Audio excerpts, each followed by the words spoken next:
بسم الله الرحمن الرحيم إن الحمد لله رب العالمين والصلاة والسلام على محمد وعلى آله وأصحابه أجمعين أما بعد عن أبي هريرة رضي الله تعالى عنه قال قال رسول الله صلى الله عليه وسلم أفشوا السلام بينكم۔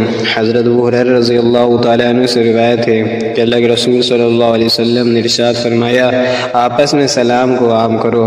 دنیا کی تمام متمدن قوموں میں ملاقات کے وقت پیار، محبت یا جذبہ اکرام، خیر اندیشی کے اظہار کرنے اور مخاطب کو مانوس و مسرور کرنے کے لیے کوئی خاص کلمہ کہنے کا رواج رہا ہے۔ نبی آخر الزماں حضرت محمد صلی اللہ علیہ وسلم اس امت کو السلام علیکم کہنے کی تاکید فرمائی ہے، اور واقعہ یہ ہے کہ اس سے بڑھ کر کوئی کلمہ محبت و تعلق ہو نہیں سکتا۔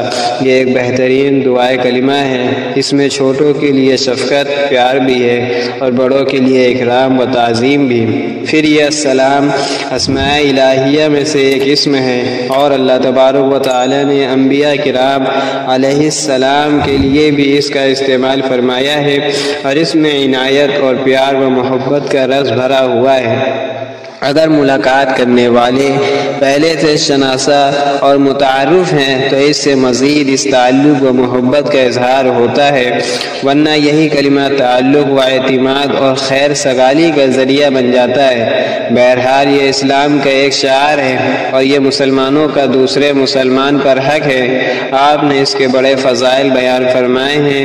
یہ اہل ایمان کی باہمی محبت و مودت کا بھی ذریعہ ہے، اور اس پر دخول جنت کا بھی وعدہ فرمایا گیا ہے، اور سلام میں پہل کرنے والے کو اللہ تعالیٰ سے قریب تر اور اس کی رحمت کا زیادہ مستحق قرار دیا گیا ہے۔ نیز تکبر کا علاج بھی اس کو بتایا گیا ہے۔ آپ نے یہ بھی فرمایا کہ السلام علیکم کہنے والے کے لیے 10 نیکیاں ہیں، اور جو السلام علیکم ورحمۃ اللہ کا اضافہ کرے اس کے لیے 20، اور جو وبرکاتہ یعنی السلام علیکم ورحمۃ اللہ وبرکاتہ بھی کہے اس کے لیے 30 نیکیاں لکھی جاتی ہیں۔